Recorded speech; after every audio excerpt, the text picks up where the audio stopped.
स्वागरात पर साक्षी कमरे में बैठी है और कमरे के बाहर से कई आवाजें उसे सुनाई दे रही है। उसने कई ख्वाब सजा रखे हैं, कई बातें हैं जो अपने पति रचित से करना चाहती है। जब रचित कमरे में आता है तो जैसे साक्षी के पैरों तले जमीन निकल जाती है। उसका पति तो साक्षी का परिवार मिडिल क्लास है। परिवार में माँ पिता हैं। साक्षी के जीवन में तब जिम्मेदारियां बढ़ जाती है जब एक दिन अचानक उसके पिताजी को पैरालिसिस आ जाता है। साक्षी पर उसके छोटे भाई और एक छोटी बहन के साथ पिता के इलाज और घर चलाने का बोझ आ गया है। साक्षी ग्रेजुएट है। वो अब नौकरी करके सारे घर की जिम्मेदारी अच्छे से संभाल रही है। उसे अब अपनी फैमिली के अलावा कुछ नहीं दिखाई दे रहा है। पिता और माँ को साक्षी पर गर्व है। साक्षी ने इस दौरान कई अच्छे रिश्ते को मना कर दिया। इसमें से कुछ उनके रिश्तेदार ने बताए थे, इसलिए रिश्तेदार अब साक्षी से थोड़ा जलने लगे। साक्षी को एक लड़का रचित कुछ दिनों से फॉलो कर रहा होता है। लड़के को साक्षी अवॉइड करती है, लेकिन उस लड़के का रिश्ता लेकर उसकी माँ उनके घर आ जाती है। वो लड़का अच्छी पैसे वाली फैमिली से था। साक्षी को अब अपने माँ और पिता का बहुत ज़्यादा प्रेशर होता है। इस वजह से वो काफ़ी मनाने के बाद मान जाती है, लेकिन वो एक शर्त रखती है कि वो अपने घर को संभालेगी और नौकरी नहीं छोड़ेगी। लड़के की माँ यह मान जाती है। शादी होती है। शादी के लिए वो खुश है। शादी के पहले वो लड़के से मिलकर बात करना चाहती है, लेकिन लड़के की तरफ से कोई पहल नहीं होती तो वो भी कुछ नहीं करती। जल्दी में शादी करवा दी जाती है। रचित शादी के दिन ही कई दिनों बाद उसे दिखाई दिया है।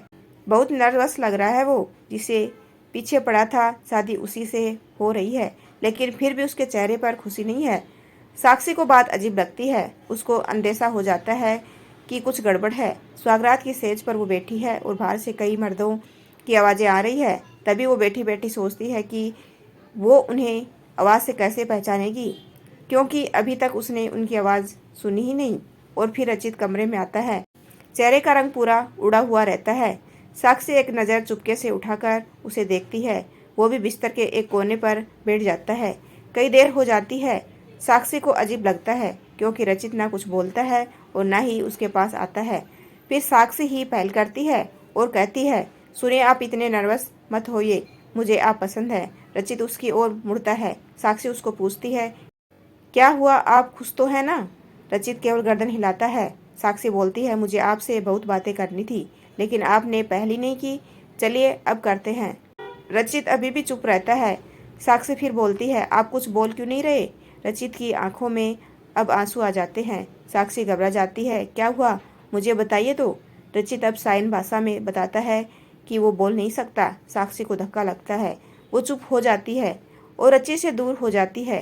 पहली ही रात उसे पता चल जाता है कि उसके परिवार वालों के साथ धोखा हुआ है, क्योंकि लड़के वालों ने इतनी बड़ी बात छिपाई। उसे धोखा बर्दाश्त नहीं होता है। वो अपने घर वापस लौट आती है। उसके परिवार को भी इस बात का पता नहीं होता। परिवार वाले भी यह सुनकर शौक रह जाते हैं और अपने आप को कोसते हैं कि उन्होंने जल्दी कर दी, पहले पता लगवाना था। साक्षी ने फैसला लिया कि अब वो कोर्ट में बात ले जाएगी। शादी के एक दिन बाद ही बात तलाक तक पहुंच जाती है। साक्षी तलाक की अर्जी देती है। रचित की माँ साक्षी के घर आती है। साक्षी की माँ उन्हें भला बुरा कहती है। साक्षी उन्हें रोकती है। वो पूछती है, आपको जरूरी नहीं लगा इतनी बड़ी बात हमें बताना? रचित की माँ नीचे मुँह कर और चुप रहकर सारी बात सुन रही है। रचित की माँ कहती है कि मैं माँ अपने बेटे का भलाई चाहती हूँ और उसके पिता भी नहीं है। वो साक्षी को पसंद करता है, इसलिए वो साक्षी से शादी करना चाहता था। मैंने हिम्मत की बोलने की, मगर मैं कर नहीं पाई। फिर मुझे डर भी लगा, क्योंकि पहली बार उसने कुछ करने को कहा। उसने तो मुझे बोला था कि मैं तुम्हें सब बता दूं, और मैं चाहती भी थी, लेकिन नहीं कर पाई। मैंने रचित को भी झूठ बोला कि तुम मान गई, लेकिन शादी के पहले उसे पता चल गया कि मैंने उसको झूठ बोला है।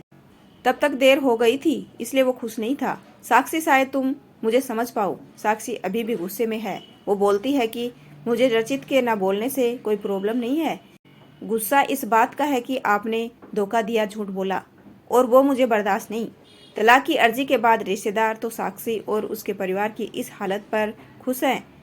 वहीं तलाक में अभी कुछ महीने का समय है। साक्षी अपने घर पर पहले की जीवन शैली पर लौट आती है। वो जॉब पर जाती है और कुछ दिनों बाद फिर रचित उसे दिखाई देता है, दूर से ही बस। अब वो साक्षी को देखता है। साक्षी के ऑफिस के बाहर वो लगातार आता है। 15 दिनों तक साक्षी उसे अवॉइड करती है। फिर एक दिन उसके पास जाकर बोलती है, अब यह सब करने से कुछ नहीं होगा और मैं नहीं चाहती कि तुम कुछ नाटक करो, इसलिए यहाँ आना बंद कर दो, समझे। साक्षी की बातें वो सुन रहा है और वो साक्षी को इशारे में कॉफ़ी पीने को कहता है, लेकिन साक्षी वहाँ से चली जाती है। अगले दिन फिर वहीं रचित खड़ा रहता है। साक्षी उसके पास जाकर कहती है, कॉफ़ी पीकर मेरा पीछा छोड़ दोगे। रचित गर्दन हाँ में हिलाता है। टेबल पर दोनों आमने सामने बैठे हैं। रचित अपने फ़ोन में कुछ मैसेज टाइप करता है। साक्षी उसको देख भी नहीं रही है। साक्षी के फ़ोन में मैसेज आता है। रचित का लिखा होता है, sorry but I love you so much. कोई भी बोलने वाला तुम्हें मुझसे ज़्यादा प्यार नहीं कर सकता, और बात तो झूठी कोई भी कर सकता है, लेकिन आंखें हमेशा सच बोलती है। एक बार मेरी आंखों में देख लो, फिर तुम्हें जो सही लगे वो करना। साक्षी का सारा गुस्सा मैसेज पढ़ते ही चला गया। वो धीरे से अपनी आंखें उठाकर रचित की आंखों में देखती है और उसकी आंखों से आंसू निकल आते हैं। वहीं वो उसको बोलती है, पहले ऐसी बात नहीं लिख सकते थे, मुझे आज तक कभी किसी ने ऐसे नहीं समझाया। वो खड़ी होती और रचित को बोलती है, चलो मेरा सामान वापस अब तुम ही उठाकर ले जाओगे। रचित उठकर साक्षी को हक करता है। आपको यह कहानी कैसी लगी हमें कमेंट कर जरूर बताइए। यदि आपको मेरा छोटा सा प्रयास अच्छा लगा हो तो चैनल को लाइक, शेयर एंड सब्सक्राइब कीजिए। आपका अपना कीमती समय देने के लिए दिल से धन्यवाद।